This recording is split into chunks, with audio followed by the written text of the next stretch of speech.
عرب کی مکے کی بڑی خوبصورت حسین و جمیل عورت حضرت عبداللہ پر دیوانہ ہو گئی اور ایک شاہراہ پر ان کو روکا اور کہنے لگی اے عبداللہ میں تم سے نکاح کرنا چاہتی ہوں، میں تم سے عقد کرنا چاہتی ہوں، تمہاری شریک حیات بننا چاہتی ہوں۔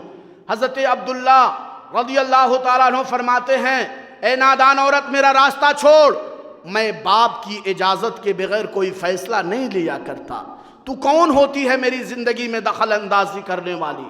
پھر کچھ دن گزرے، حضرت عبداللہ رضی اللہ تعالیٰ عنہ کا نکاح حضرت آمنہ رضی اللہ تعالیٰ عنہ سے ہو گیا، اور اس کے بعد پھر وہی حسن و جمال کی ملکہ، وہی حسین و جمیل عورت حضرت عبداللہ کے سامنے آئی، مگر اس نے نظر اٹھا کے بھی آپ کی طرف نہ دیکھا۔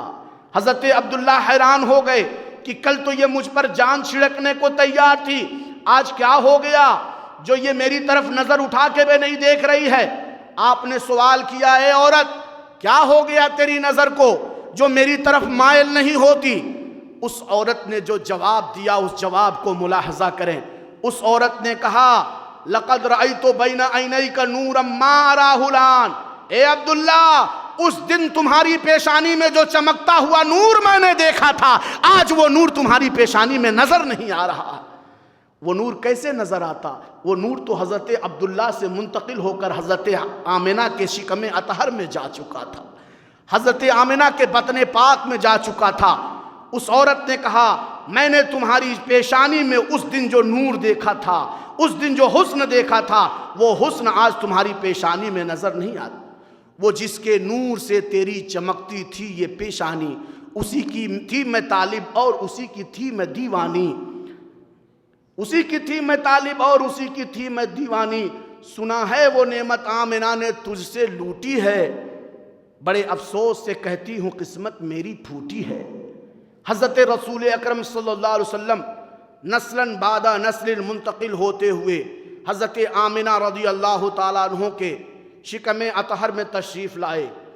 20 اپریل سن 571 عیسوی کو میرے آقا کی ولادت باسعادت ہو رہی ہے۔ یہ عیسوی حضرت عیسیٰ علیہ السلام کی ولادت سے عیسوی کا آغاز ہوا۔ آج آپ 2022 عیسوی میں ہیں، گویا حضرت رسول اکرم صلی اللہ علیہ وسلم کی ولادت باسعادت کب ہوئی؟ جب نبی پاک صلی اللہ علیہ وسلم اس دنیا میں تشریف لائے، اس وقت 571 سال گزر چکے تھے حضرت عیسیٰ علیہ السلام کی ولادت کے۔ 20 اپریل سن 571 عیسوی کو میرے مصطفیٰ اس دنیا میں تشریف فرما ہو رہے ہیں۔ حضرت آمنہ رضی اللہ تعالی عنہا فرماتی ہیں کہ اور دیگر عورتوں کے ساتھ ولادت کے موقع پر جو درد ذہ ہوتا ہے، جو تکلیفیں ہوتی ہیں، اللہ عز و جل نے فرشتوں کے ذریعے جنتی مشروب اور پیالہ بھیجا جس کو میں نے نوش کر لیا، اور رب تعالیٰ نے ہر طرح کی تکلیف سے مجھے محفوظ و مامون فرما دی۔ پیالے کو پینے کے بعد حضرت آمنہ فرماتی ہیں میرے جسم سے خوشبو پھوٹنے لگی، پوری فضا معطر ہو گئی، شام کے محلات اس قدر روشنی ہوئی کہ ملک شام کے محلات کے کنگرے مجھے مکہ معظمہ میں بیٹھے ہوئے اپنے حجرے سے نظر آ رہے تھے۔ کعبہ حضرت رسول اکرم صلی اللہ علیہ وسلم کے گھر کی طرف جھکا جا رہا تھا، جنتی خواتین جلوہ بار تھیں، صحابہ فرشتوں کی بارات تھی۔ حضرت رسول اکرم صلی اللہ علیہ وسلم جب تشریف فرما ہوئے، حضرت آمنہ رضی اللہ تعالیٰ عنہ فرماتی ہیں جیسے ہی میرا بیٹا اس دنیا میں آیا، سر کو سجدے میں رکھ کر اپنے ہونٹوں کو ہلا رہا تھا، میں نے کان قریب کیے ذرا سنوں میرا لال کیا کہہ رہا ہے۔ فرماتی ہیں میں نے سنا میرا بیٹا کہہ رہا تھا رب حبلی امتی، رب حبلی امتی، اے پروردگار عالم میری گناہگار امت کو بخشش عطا کر دینا، میری گناہگار امت کو مغفرت عطا کر دینا۔ یہ وہ رسول ہے جو پیدا ہوتے ہی امت کے غم میں رو رہا ہے، آنسو بہا رہا ہے، سجدے میں جا کر امت کی غمخواری کر رہا ہے۔ آج اگر یہ امت اس رسول کی میلاد نہ منائے، اس کے جشن میلاد میں نہ شریک ہو، اس کے نام کے چرچے نہ کرے، اس کی پیدائش پہ خوشیاں نہ منائے، تو اس سے بڑی احسان فراموش اور کون سی قوم ہو سکتی ہے؟ آپ ذرا اندازہ لگائیں، حضرت قاری صاحب قبلہ تشریف فرما ہیں، علماء سے اور مفتیان کرام سے آپ رابطہ رکھتے ہیں، کون سا سجدہ ہے جس کے لیے بدن کی پاکی شرط نہ ہو، لباس کی پاکی شرط نہ ہو، جگہ کی پاکی شرط نہ ہو؟ کوئی ایسا سجدہ اسلام میں نہیں ہے جس کے لیے بدن کا پاک ہونا ضروری نہیں۔ ہر سجدے کے لیے بدن کی پاکی شرط ہے، جسم کی پاکی شرط ہے، لباس کی پاکی شرط ہے، جگہ کی پاکی شرط ہے۔ مگر میرے مصطفیٰ جب پیدا ہوئے، پیدا ہوتے ہی سجدے میں چلے گئے۔ پوچھو اے میرے آقا، جب بچہ پیدا ہوتا ہے تو ناپاک ہوتا ہے، اس کی ماں بھی ناپاک ہوتی ہے، اس کا وجود ناپاک ہوتا ہے، آپ تو پیدا ہوتے ہی سجدے کی جھومر نچھاور کر رہے ہیں، آخر ایسا کیسے ہوا؟ آقا فرماتے ہیں اے لوگو، وہ اور بچے ہوں گے جب پیدا ہوتے ہوں گے تو ناپاک پیدا ہوتے ہوں گے، میں جب پیدا ہوا تو میں بھی پاک تھا، میری ماں بھی پاک تھی، میرا جسم بھی پاک تھا، میری جگہ بھی پاک تھی، یہاں تک کہ جس زمین پہ میری پیشانی رگڑ گئی رب نے پوری روئے زمین کو مسجد بنا دیا۔ اب بندگان خدا جہاں چاہیں نمازیں ادا کریں، اب اللہ کے بندے جہاں چاہیں بندگی کریں، کیونکہ زمین کو مصطفیٰ کی پیشانی جو چھو گئی ہے، اس سے پہلے یہ آزادی نہیں تھی کہ جہاں چاہو عبادت کر لو، مگر زمین کو مصطفیٰ کی پیشانی جب چھو گئی تو رب نے پوری روئے زمین کو مسجد قرار دے دیا۔ کیسے کوئی بدعقل کہہ سکتا ہے کہ میں نبی جیسا ہوں، نبی میری طرح ہے؟ ایسا ہو نہیں سکتا۔ میرے بھائی، جب نبی پاک صلی اللہ علیہ وسلم اس دنیا میں تشریف لا رہے ہیں تو ختنہ شدہ پیدا ہو رہے ہیں، ناف بریدہ پیدا ہو رہے ہیں۔ آپ اندازہ لگائیں، بچے جب پیدا ہوتے ہیں تو ان کے لیے ایک حجام آتا ہے جو ان کا ختنہ کرتا ہے، دائی آتی ہے جو ناف کی نلی کو جدا کرتی ہے، مگر میرے مصطفیٰ جب پیدا ہوئے تو ناف بریدہ پیدا ہوئے، ختنہ شدہ پیدا ہوئے۔ پوچھو اے میرے آقا، اس میں کیا حکمت ہے؟ آقا فرماتے ہیں دنیا کے بچے جب پیدا ہوتے ہیں تو وہ دائی اور حجام کا محتاج بن کر پیدا ہوتے ہیں، میں جب پیدا ہوا تو میں محتاج بن کر نہیں پیدا ہوا، میں مختار کل بن کر کے پیدا ہوا۔ اللہ عز و جل نے اس نبی کو جو ولادت عطا فرمائی، جو طفولیت عطا فرمائی، جو بچپنا عطا فرمایا، وہ بالکل نرالا ہے، بالکل انوکھا ہے، بے مثل و بے مثال ہے۔ دنیا کا کوئی بچہ اس طریقے سے پیدا ہو نہیں سکتا۔ دنیا کے بچوں کی پیدائش ہوتی ہے، ناف کی نلی لگی ہوتی ہے، کیونکہ اسی نلی کے ذریعے انہیں خوراک پہنچائی جاتی ہے۔ روح جب پڑتی ہے، 4 مہینے کے بعد جب جان آتی ہے تو خون کی نلی سے اس پیٹ کے رشتے کو جوڑ دیا جاتا ہے، خونی غذا بچوں کو پہنچائی جاتی ہے۔ ہم ہوئے کہ تم ہوئے کہ میر ہوئے، سب اسی زلف کے اسیر ہوئے۔ پوری دنیا اسی نظام تخلیق سے پیدا ہوئی، مگر میرے نبی جب پیدا ہوئے تو ناف کی نلی کٹی تھی۔ پوچھو میرے آقا، دنیا کے بچے تو خونی غذا کھاتے تھے، آپ کیا کھاتے تھے؟ آقا فرماتے ہیں رب الذی هو یطعمنی ویسقینی، میرا رب مجھے کھلاتا تھا، میرا رب مجھے پلاتا تھا، میں نور کی غذا کھاتا تھا، میں نور کا مشروب پیتا تھا۔ اسی لیے تو اعلیٰ حضرت سرکار فرماتے ہیں تیری نسل پاک میں ہے بچہ بچہ نور کا، تو ہے عین نور، تیرا سب گھرانہ نور کا۔ حضور رسول اکرم صلی اللہ علیہ وسلم حضرت دائی حلیمہ سعدیہ رضی اللہ تعالی عنہا کے ہاں تشریف لے گئے۔ چھوٹے سے ہیں، ابھی چند دن ہوئے ہیں آپ کی ولادت کے، حضرت دائی حلیمہ نے جھولے میں رکھ دیا ہے اور پوری رات رسول پاک صلی اللہ علیہ وسلم کی دلجوئی میں لگی رہتی ہیں۔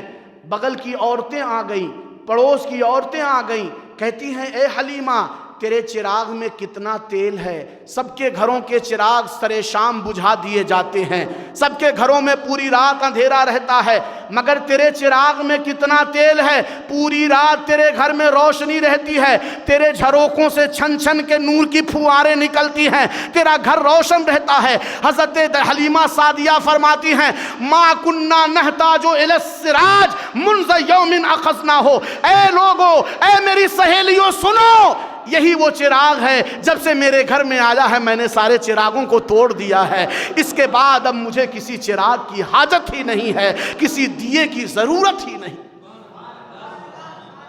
دیے کی ضرورت نہ مشعل کی حاجت۔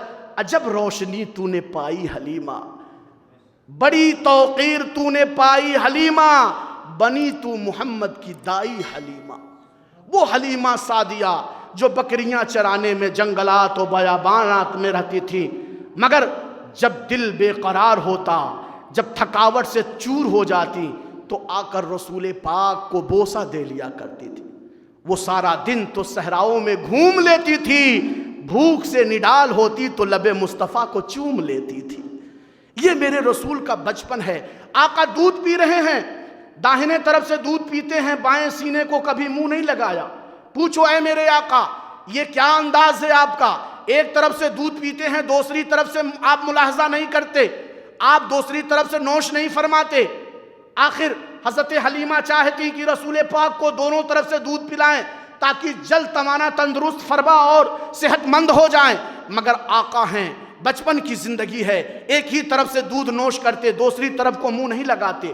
پوچھو اے میرے آقا اس کی حکمت سمجھ میں نہیں آتی۔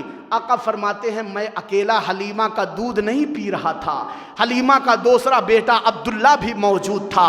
میرا حکم ہے فاتح کل ذی حق حقہ، ہر حقدار کو اس کا حق ملنا چاہیے۔ اپنے حصے کا دودھ پیتا تھا، بھائی کے حصے کا دودھ بھائی کے لیے چھوڑ دیا کرتا تھا۔ اعلیٰ حضرت بریلی کی ٹوٹی چٹائی پر جھوم جاتے ہیں، فرماتے ہیں بھائیوں کے لیے ترک پستہ کریں، دودھ پیتے کی نسبت پہ لاکھوں سلام، مصطفیٰ جان رحمت پہ لاکھوں سلام، شمع بزم ہدایت پہ لاکھوں سلام۔ وہ رسول ہیں، جھولے میں ہیں۔ حضرت حلیمہ سعدیہ نے جھولے میں ڈال دیا، چاندنی رات ہے، ستاروں کی انجمن سجی ہے، مصطفیٰ پنگوڑے میں ہیں۔ حضرت حلیمہ سعدیہ نے جھلا کر کے اپنا کام کرنا شروع کیا، اور آقا کی انگلی کا اشارہ ہوتا ہے تو چاند آسمان میں جھومنے لگتا ہے، انگلی ادھر جاتی ہے تو چاند ادھر چلا جاتا ہے، انگلی ادھر جاتی ہے تو چاند لڑھک کر ادھر چلا جاتا ہے۔ اعلیٰ حضرت امام عشق و محبت فرماتے ہیں چاند جھک جاتا جدھر انگلی اٹھاتے مہد میں، کیا ہی چلتا تھا اشاروں پر کھلونا نور کا، تیری نسل پاک میں ہے بچہ بچہ نور کا، تو ہے عین نور تیرا سب گھرانہ نور۔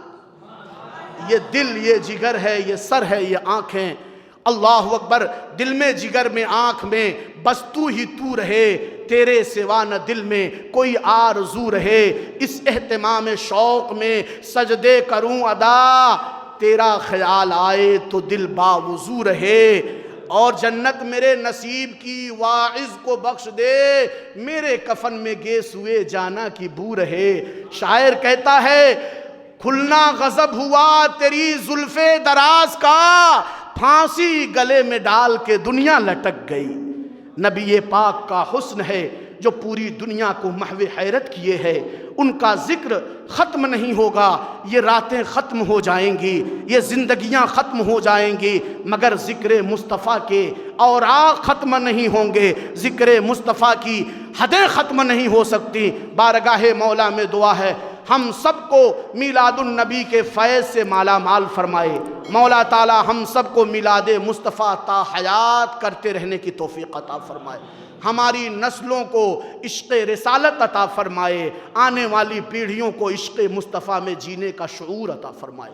اللہم ربنا تقبل منا وإنك أنت السميع العليم وتب علينا إنك أنت التواب الرحيم سبحان ربك رب العزة عما يصفون وسلام على المرسلين والحمد لله رب العالمين۔ الصلاة والسلام